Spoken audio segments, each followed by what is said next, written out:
believe in giving second chances behind a footballer that R-word somebody is kind of crazy. Let's talk about De Zerbi, but like kind of the more ethics and moral standpoint. This is where I'm kind of in a crossroads in a situation, because it's like I truly do believe in giving people second chances, and I don't think someone should be judged by one action or one mistake they do. However, when it comes to the footballing world, I feel like it's a bit different, because this is not make or break for Mason Greenwood, for example.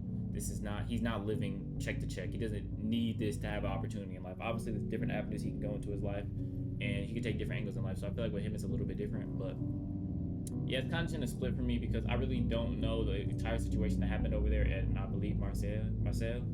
So I don't want to speak on it too much, but from what I haven't been informed of, it is kind of like a great, just an interesting situation, because on one count, Mason Greenwood did do that, did R-word somebody.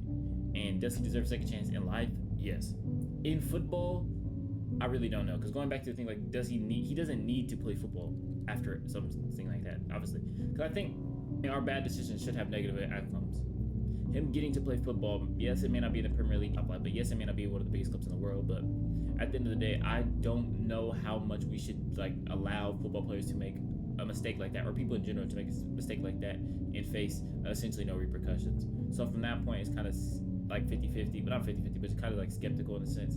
And then it just goes back to the point of, did De Zerbi hire him? Like, was that the man that De Zerbi wanted to bring in? If so, I think that's a little bit more crazy. Now, if it was the board thing and it was kind of like De Zerbi is going to be you or him, and he wants to keep his job, from a standpoint, I can kind of understand where that comes from, even though you're sacrificing your morals. But it's like, okay, I can see more where you're coming from. But if it was like De Zerbi's whole plan to go out and get Greenwood, I feel like that is kind of crazy. Because at the end of the day, we should put about morals and people's ethics in front of football. It's not more important than football. It never has been, never will be. So that's kind of my opinion on that, and I would really love to hear y'all's opinion in the comments. I know Ro made a video on it, and I'm interested to see other people's reactions on a little bit more personal and just outside of football on this topic. So yeah, let me know what y'all think, and come to Spurs as always.